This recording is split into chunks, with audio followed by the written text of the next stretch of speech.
அப்பா வந்து என்ன கார்ல கடத்திட்டு போயிட்டாங்க. அப்புறம் கொண்டதுக்கு அப்புறம் தான் என்ன விட்டாங்க. என் வீட்டுல இருந்து எப்ப வண்டி வந்துச்சோ அப்பதான் விட்டாங்க. அது எதுக்காகன்னு கேளு. நீங்க தான் அப்பா கிட்ட தான் நீங்க கேக்குறீங்க. இது நான் மறந்துட்டேன்டா. நான் ஏப்ரல் மாசம் அப்பாவோட ஷூட்டிங் பண்ணிட்டு இருக்கேன். அப்போ வந்து சொல்ல ஞாபகம் இருக்கா, நான் தான் கார்ல உங்க கூட்டிட்டு போனேன்னு. அவரே ஞாபகப்படுத்துறேன். ஆக்சுவலி என்னன்னா, அப்பா பார்க்கணும், யாரு தளபதியை பார்க்கணும், பெரிய ஃபேன்ல. அப்போ வந்து கார்லயே தான் இருப்பாரு சார். அப்ப பார்க்க முடியாது அண்ணாவை. அப்போ பையன் ஸ்கூல்ல இருந்து ஒன்ன மாதிரி இருக்கும்போது வருவாப்புல. வரப்போ இவரை தூக்கி போய் செக்யூரிட்டி தான் போய் உட்கார வைப்பாரு. ஸோ செக்யூரிட்டி உட்கார வச்சா அந்த கேப்ல பாத்துரலாம், டிண்ட் ஒட்டி இருக்கும், பார்க்க முடியாது. ஸோ அப்ப என்ன பண்ண, செக்யூரிட்டியை தள்ளிட்டு நான் தம்பியை தூக்கி தோல்ல போட்டுட்டு ஓடுவேன். அப்ப அவர் அப்படியே பிடிச்சி விடுங்க விடுங்கன்னு கத்துவாரு, பேக் எல்லாம் பிடிச்சி எறிவாரு.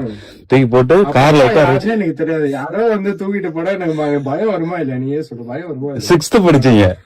அப்பனா 6th-னா 10 வயசு. ஆமா, அப்பதான் இதே ஏஜ் தான். ஆமா, அப்ப அப்படியே டோர் ஓபன் பண்ணி உட்கார வச்சுட்டு, உன்னை யாராவது இந்த மாதிரி தூக்கிட்டு போனா நீங்க அழுவீங்களா இல்ல கத்துவீங்களா இல்ல? அத அப்பா கிட்ட சொல்லு. அது என்னது, கிட்னாப்பிங். சோ இப்போ வந்து எனக்கு வந்து தம்பி படத்துல நடிக்கிறதுக்கு எனக்கு ஒரு வாய்ப்பு கிடைச்சிருக்கு இல்ல, என்ன நினைக்கிற? தேங்க்ஸ் சொல்லு. எனக்கு என்ன தேங்க்ஸ் இல்ல, நம்ம ஸ்ட்ரகிள் இருக்குல்ல. தேங்க்யூ. நான் அப்பா நிறைய தீவிரம் பாத்துருக்கேன் ஓகேமா.